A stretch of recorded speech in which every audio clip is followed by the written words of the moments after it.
"Daddy, can you read stories tonight?" The question echoed in William's mind, a stark reminder of everything he had almost lost. The chance to be a father to the sons he never knew existed. William Carter had perfected the art of efficiency.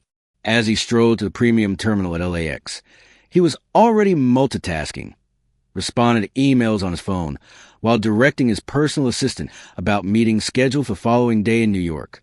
Although he typically preferred the luxury of a private jet, mechanical issues had forced him onto a commercial flight, albeit first class, of course.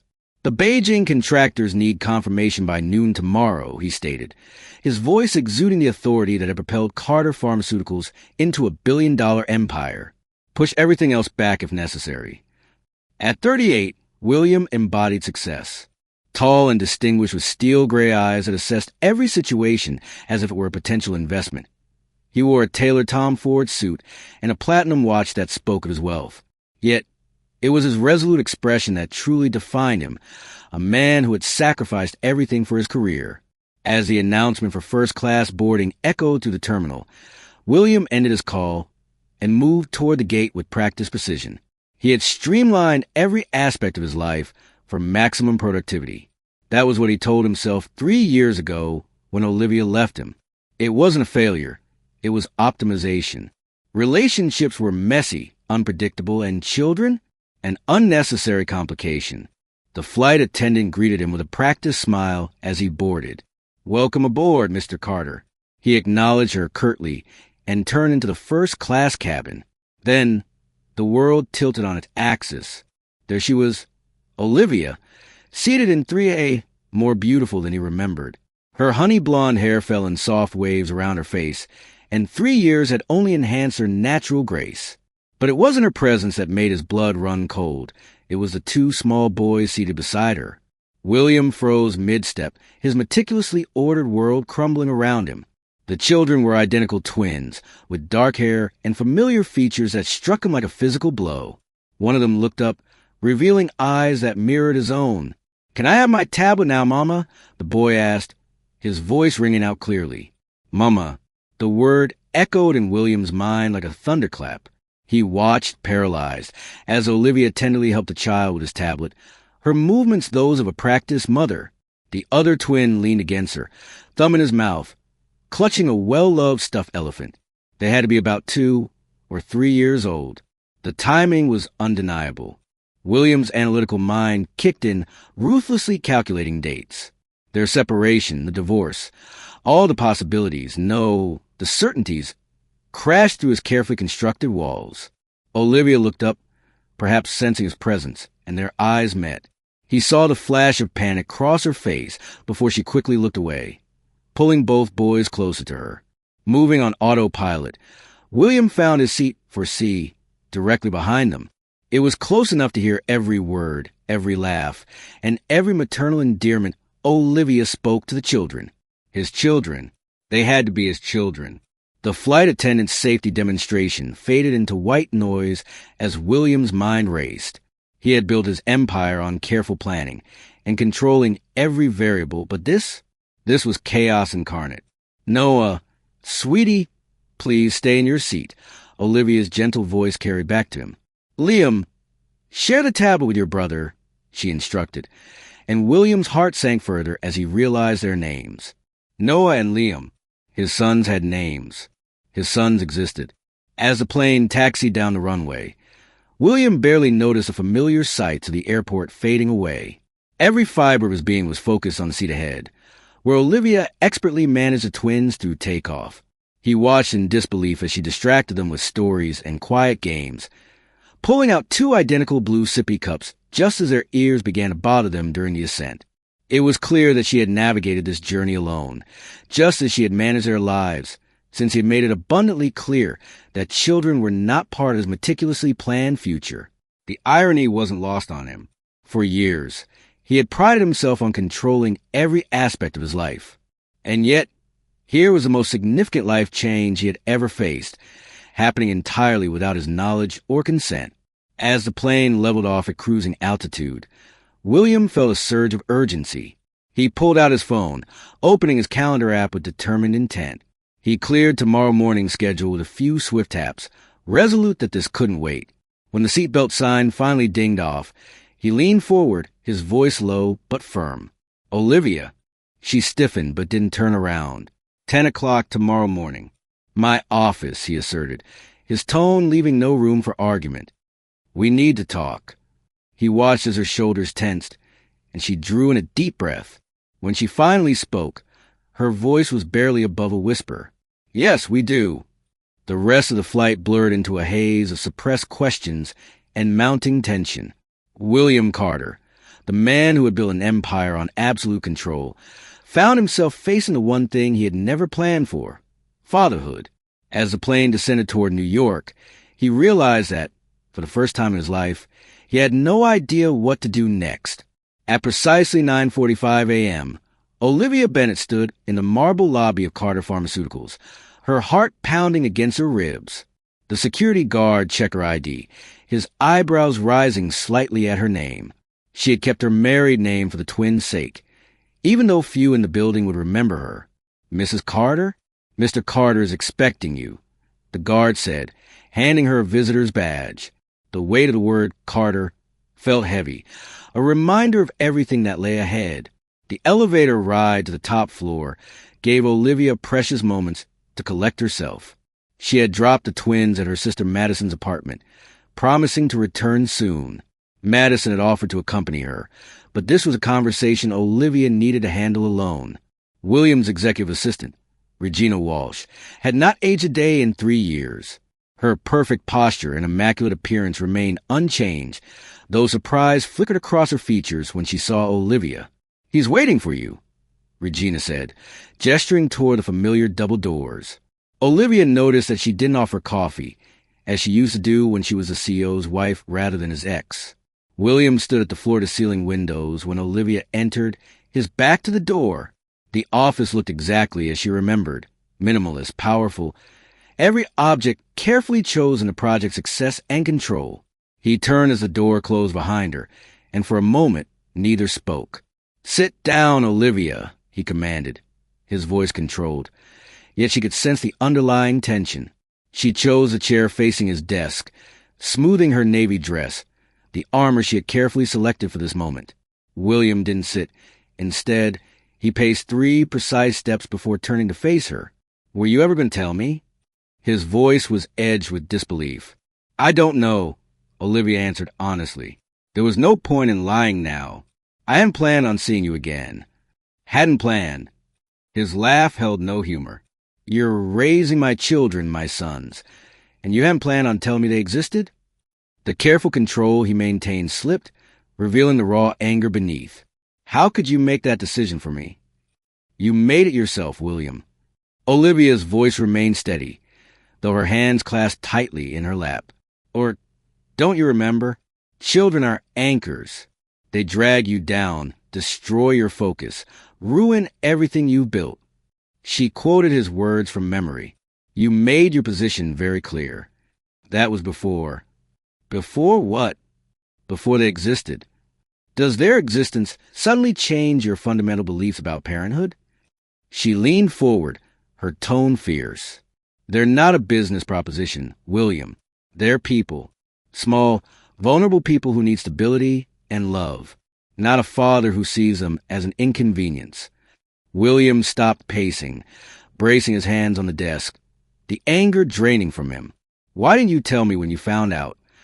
"I was going to," Olivia admitted softly. "I had it all planned. Then I saw you on TV announcing Carter's expansion into Asia. You looked so proud, so fulfilled. You said it was possible because you had no distractions, no responsibilities beyond the company." She swallowed hard. "I was 8 weeks pregnant. That night, I decided to let you have what you wanted, your unencumbered life." Silence filled the office. Outside, Manhattan continued its endless rush. But in here, time seemed suspended. "I want to meet them," William finally said, his voice steady. "No." Olivia's response was immediate. "Not yet. They're my sons." "Exactly. They're not a corporate takeover, William. You can't just decide to acquire them." She stood, gathering her purse. "If you want to be part of their lives, You need to prove you can be consistent, that you understand what being a father actually means. What do you want from me? I want you to think, really think, not about your rights or what you're owed, but about them, about what they need. She moved toward the door, but paused. They're at an age where they're starting to ask about their father. Soon, they'll understand enough to be hurt by absence or inconsistency. So before you charge into their lives, be very sure you're ready to stay there. How can I prove anything if you won't let me see them? Olivia turned back, determination in her eyes. Start with dinner tonight. Just us. If you're serious about this, we need to talk, really talk, about what happens next. She pulled a business card from her purse. My number. Text me if you want to meet. 7 o'clock, Riverside Bistro. But William, she met his eyes one final time. If you're not absolutely certain you can put them first, don't come. The door closed behind her with a soft click, leaving William alone with a business card, a choice, and the weight of everything he had never known he wanted. William Carter sat in his corner office, the weight of his thoughts pressing down on him as the sun streamed through the floor-to-ceiling windows, illuminating the skyline of Manhattan. It had been a long day since his encounter with Olivia and their sons on the plane, and the reality of his new circumstances felt both exhilarating and terrifying. The board meeting loomed ahead, filled with discussions about quarterly profits and expansion plans. Yet all he could think about were the small faces of Noah and Liam, their laughter, their innocence, and the undeniable connection he felt with them. He had spent the evening after his meeting with Olivia in a haze, scrolling through his phone and staring at the business card she had left him. Text me if you want to meet. The invitation had stirred something deep within him, a longing to connect with the children he hadn't known existed until recently. He had pictured their faces, imagining what it would be like to have them in his life, to be a father in the way Olivia had described. But the doubts crept in. Could he really be the father they needed? He had spent years building a fortress around his life, and now he was being asked to tear down the walls. The next morning found him restless as he stared at the stack of urgent contracts demanding his attention. The conference room was set for 10 a.m., and as the clock ticked closer, he felt a mix of anticipation and dread. Would he be able to focus? Would his colleagues notice the shift in his demeanor? Mr. Carter? Regina's voice crackled through the intercom, pulling him from his thoughts. The board members are waiting in the conference room. They're asking about the Beijing timeline. William straightened his tie, muscle memory taking over as he gathered his presentation materials. He walked through the familiar hallways with a sense of purpose, but today felt different. Today, he was not just a CEO. He was a man entwined in a life he had never anticipated, grappling with the responsibilities of fatherhood. Gentlemen, he greeted the board as he entered the conference room, his voice carrying its usual authority. The room was filled with distinguished men in suits, all focused on profit margins and market expansion. We received concerning reports about delays in the Beijing negotiations. Richard Morrison, the lead director, began without preamble. Sources suggest you've been distracted. William pulled up his presentation, the familiar graphs and projections filling the screen. The timeline remains intact. However, I've been reconsidering our approach to work-life balance initiatives within the company. A subtle shift rippled through the room as the board members exchanged puzzled glances. Work-life balance? Morrison's tone dripped with skepticism. That sounds suspiciously like the kind of soft policy that costs shareholders money. William felt a surge of determination. Images of Noah and Liam sharing their lunch at the park flashed through his mind. Actually, I believe our current approach is costing us more than we realize. Burnout rates among top executives are increasing. We've lost 3 senior researchers to competitors offering more flexible schedules. This isn't about corporate policy, Morrison interjected.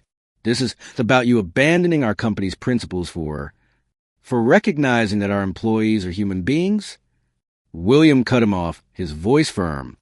For understanding that success isn't measured solely in profit margins. The room fell silent, the tension palpable. William could feel their judgment, their confusion at this unexpected deviation from his usual stance. He continued, laying out a comprehensive plan for policy changes that would seem inconceivable to him just a week ago. Our competitors are adapting. Flexible schedules, remote work options, comprehensive family leave policies. They're not just attracting top talent, they're retaining it. Meanwhile, our turnover rates in key positions have increased by 28% in the last year alone. The board members shifted in their seats, many of them beginning to absorb the implications of his words. As he clicked through the slides, the numbers began to speak for themselves. By implementing these changes, we can improve employee satisfaction, which translates directly to customer loyalty. William paused for effect, letting the information sink in. He noticed a shift in their expressions as they contemplated the potential benefits of a more human-centered approach to business.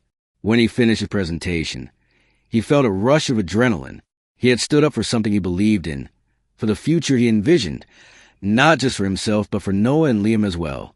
Back in his office, William's phone buzzed with another message from Olivia. He hesitated before opening it, knowing it would likely be an update about the twins.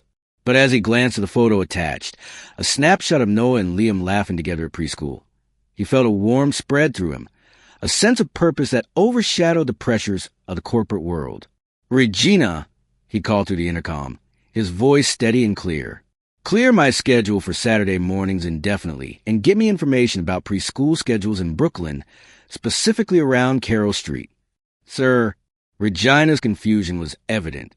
"The Beijing investors usually call on Saturday mornings," he replied, his resolve firm.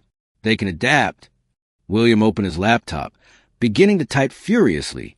"Also, I need you to research child development experts, specifically those dealing with divorced parents re-entering their children's lives." A moment of silence followed before Regina responded, her voice carefully neutral. "Of course, sir, and congratulations on the boys." "Thank you, Regina," he said, a smile breaking through. "Could you also find out the best children's bookstores in Brooklyn? I need to brush up on my dinosaur knowledge."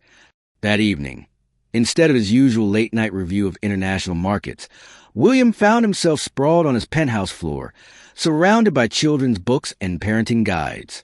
His phone buzzed with another message from Olivia, containing a photo of the twins in dinosaur pajamas, clutching their new plushies as they listened to Madison read to them. Without hesitation, William pressed the call button. "William."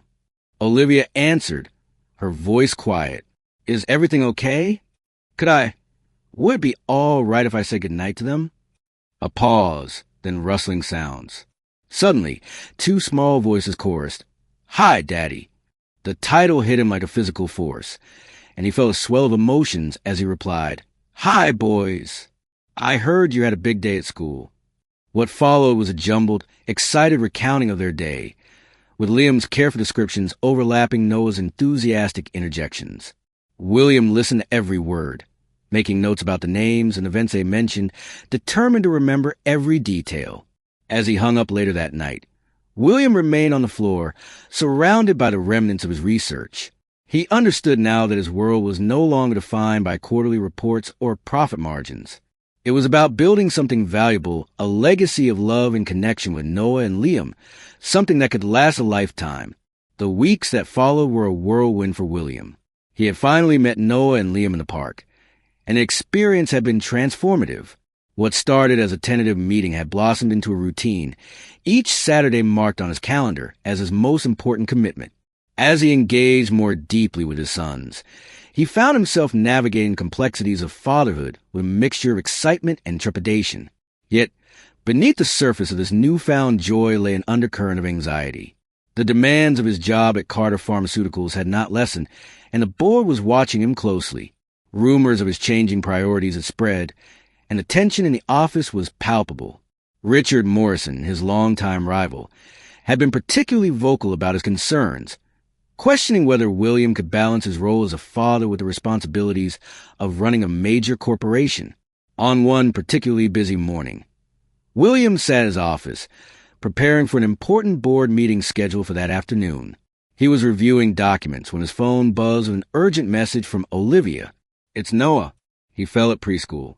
"We're at the emergency room," the text read, accompanied by a photo of a worried Liam clutching Blue, his stuffed elephant.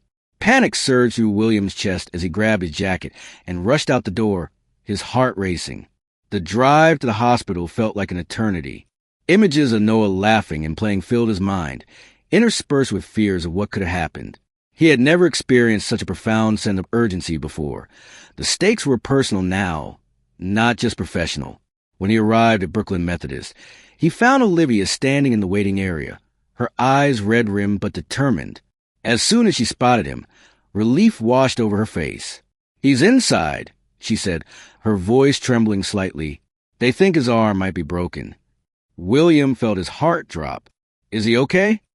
"He's been brave," Olivia replied, leading him to the treatment room. Inside, Noah sat on the examination bed, his small face tear-stained but brave. A doctor was wrapping his arm in a bright blue cast. "Daddy," Noah exclaimed, his face lighting up at the sight of him. "You came."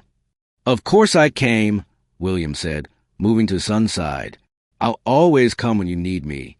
The doctor finished applying the cast and smiled at Noah. "You've been very brave, buddy.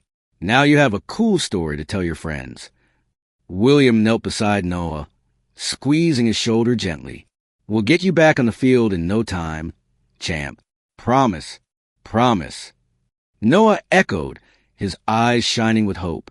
After the doctor provided care instructions and they filled prescriptions, William turned to Olivia, who was watching with a mix of concern and gratitude. "Can I help you get him settled?" he asked, instinctively wanting to be there for both his sons.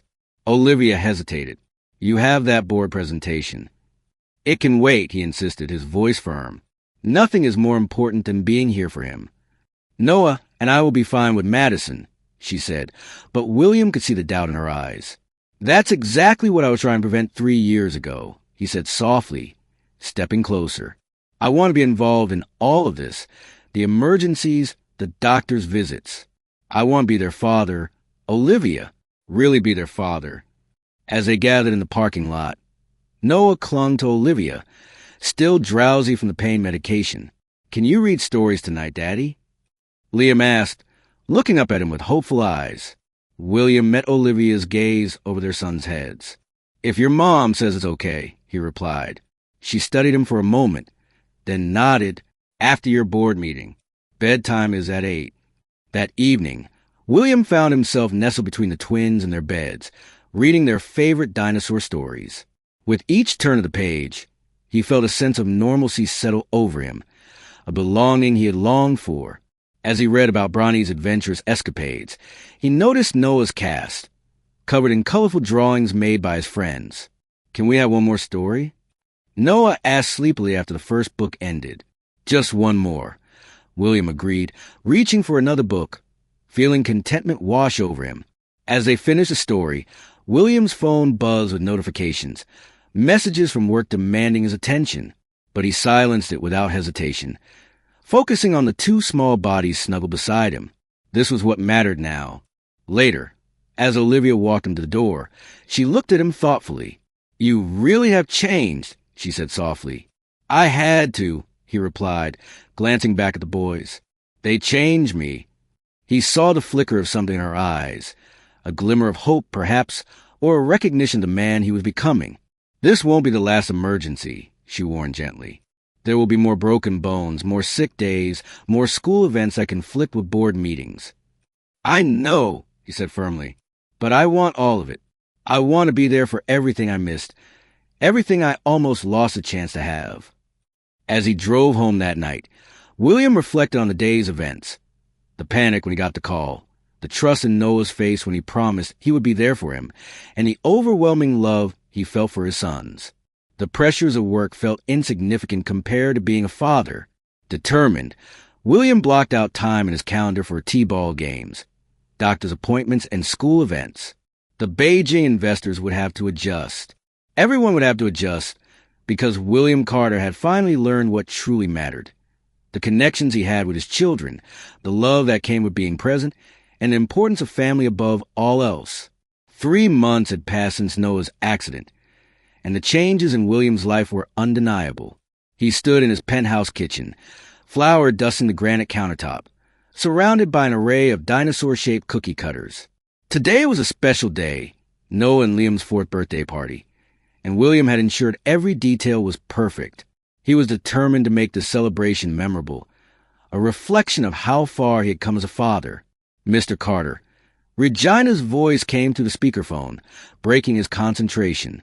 The board meeting starts in an hour, and the Tokyo executives are waiting for confirmation about next week's trip. William carefully placed another tray of cookies in the oven, his resolve firm. Cancel Tokyo. I'm not missing the twins' birthday. They offered to reschedule, but I won't be traveling at all next month. The boys start summer day camp, and I promise to volunteer for the dinosaur fossil expedition day.